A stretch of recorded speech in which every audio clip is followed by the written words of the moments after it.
Well, hello and welcome back to Faith, Philosophy and Life with me, Mr. Shelton. Today, behind me is a photograph of a painting that my very talented wife has done.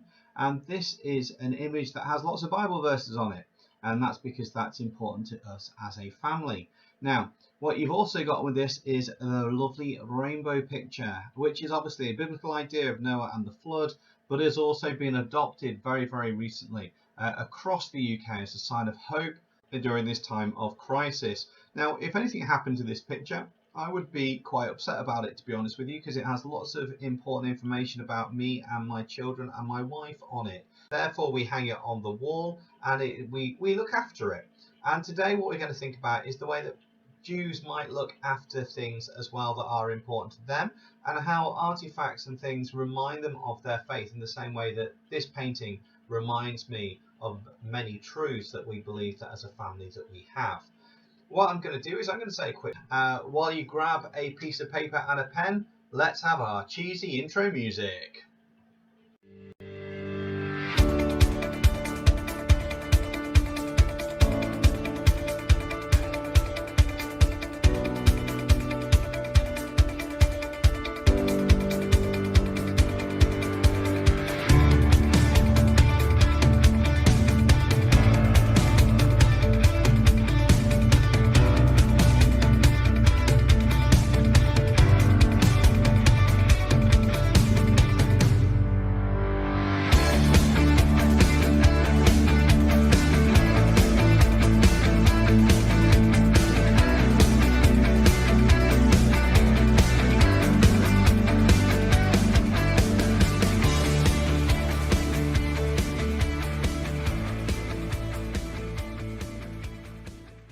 Okay, so thank you for that. Hopefully you've got your pen with you now.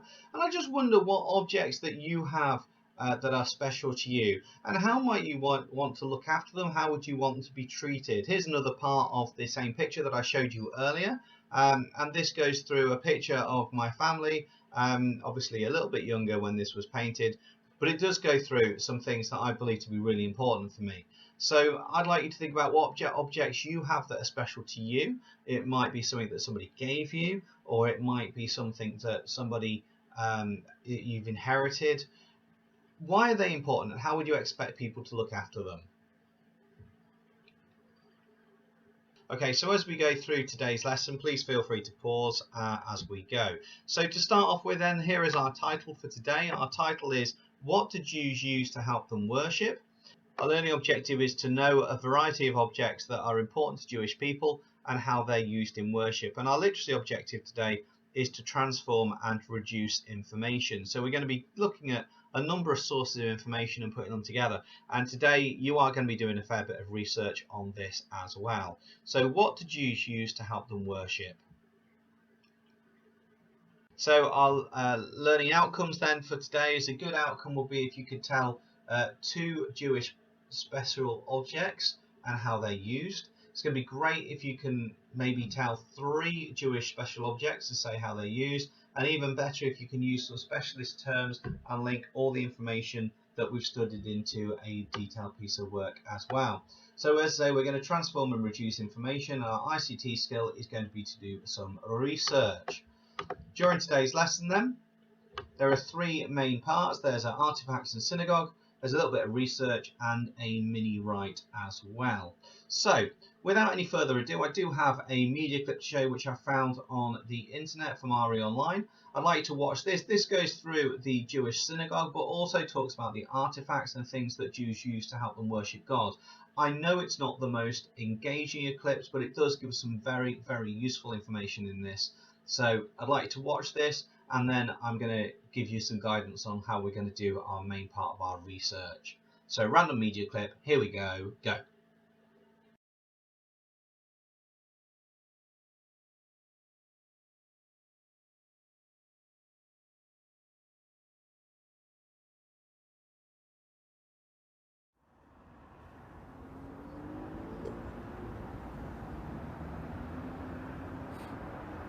The history of this synagogue dates from about 1763, when it was finally built.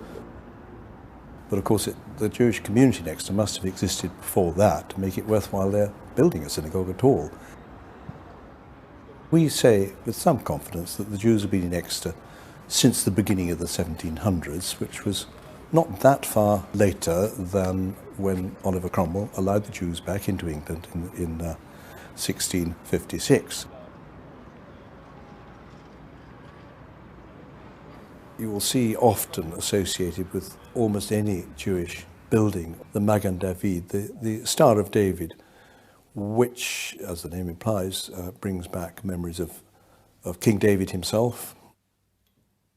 It's just a decoration and a characteristic emblem of Judaism.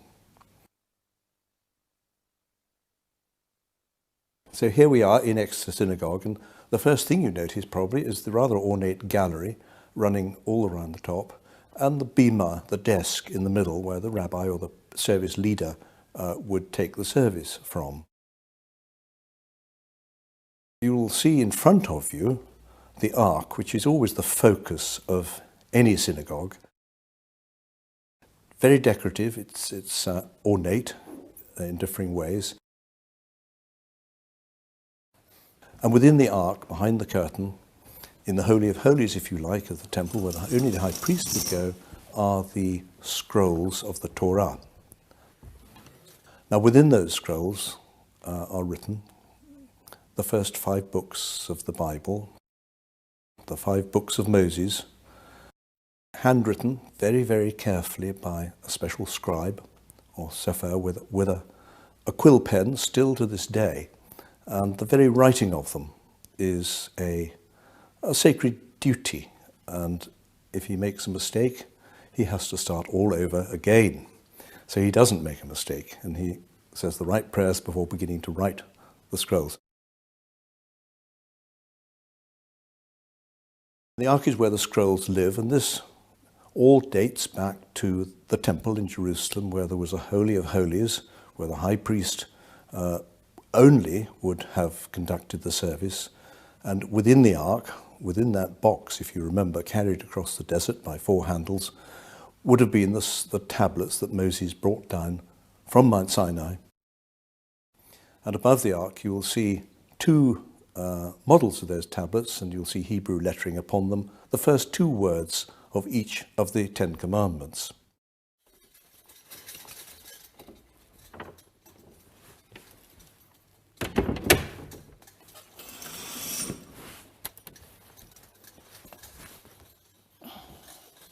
The scroll is then carried to the bema, where it is undressed.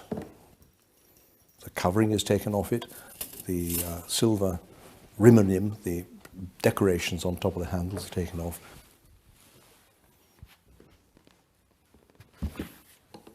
And the scroll itself is laid and opened on the bema, ready for reading by the prayer leader.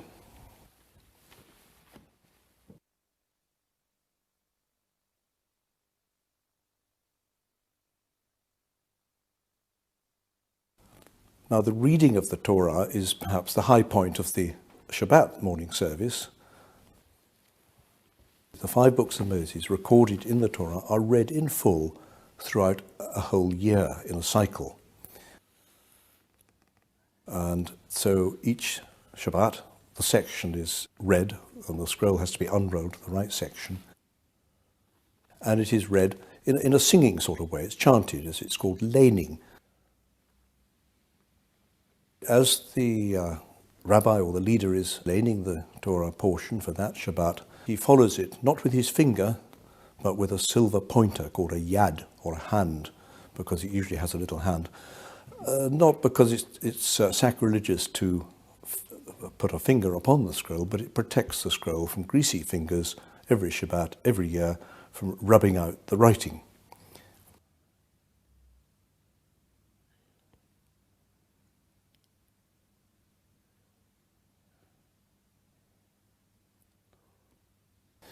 Now, most Jewish males, all Jewish males in a synagogue, will wear on their heads a small cap, a kippah.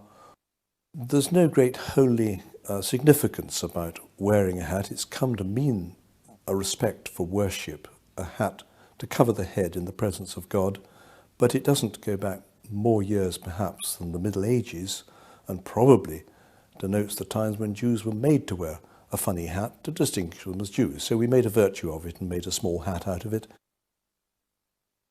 And various other forms of clothing are worn by Jews depending really upon how observant they are. The simplest one is the white prayer shawl, which you'll see most male Jews wear in synagogue, which is a tasseled garment. And it derives from the words in the Shema that command us to wear tassels on our garments to remind us of God's commandments.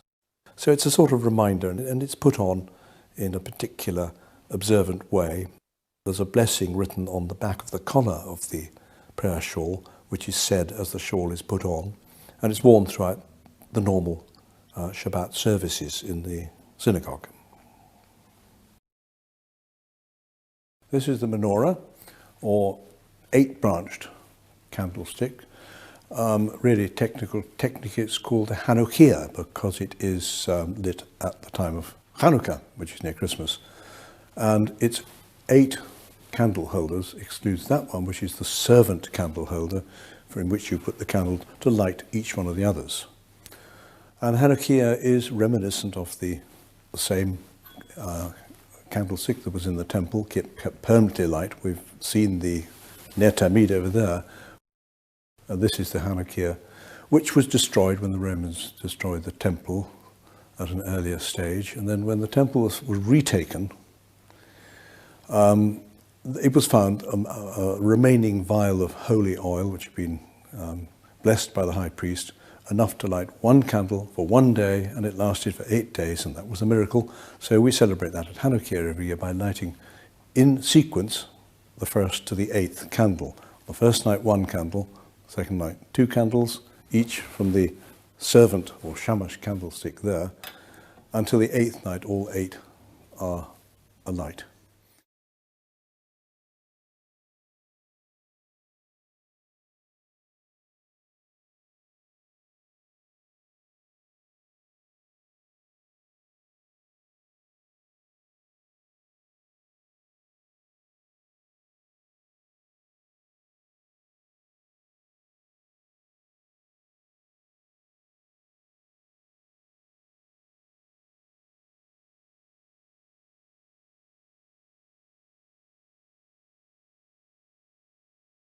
Perfect. So hopefully you found that helpful. Certainly if you've watched that well, then you'll find that really helpful for the next task.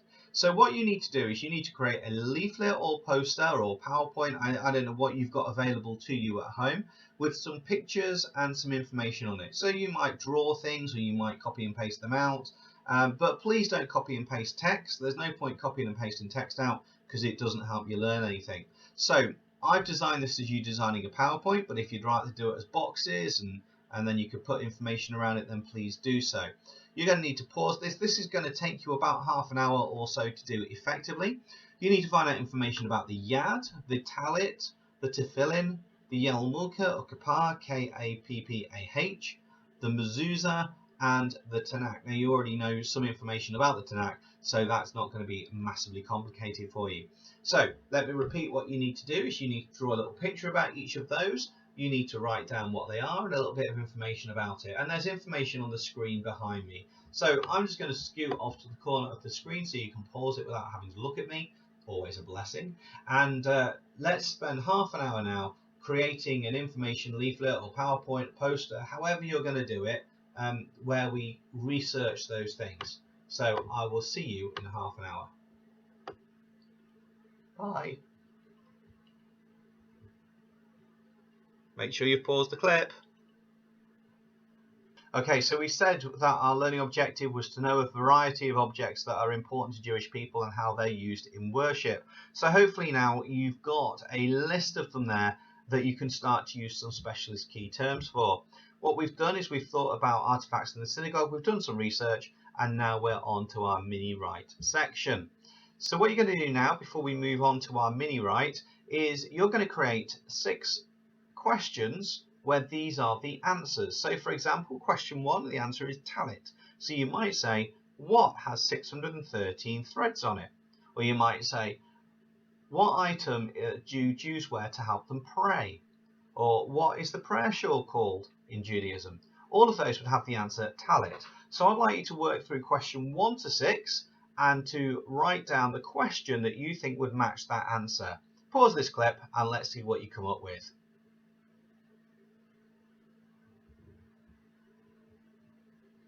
Great, so hopefully you've done that now. Why not WhatsApp or text a friend with one of your questions that you know is doing this work with me. Say, hey, I'm doing this work with Mr. Shelton online. Let me ask you this question. Let's see if you know the answer to it. And let's see if you can bounce some ideas from each other and see if you can try and catch each other out. Okay, so we're on to our mini right now, which is very much our final activity for this session. It was only a quick one today, I get that. And this is the question: what objects are special to Jews and why? So you're going to choose 2 of them. I've got a list there on the left-hand side. There's some keywords that you might be familiar with. There's some keywords there that you might not know what I'm talking about, and that's absolutely fine. Maybe that's worth doing a little bit of research on as well. You don't have to use the sentence structure behind me, but really I'm after sort of 2 paragraphs.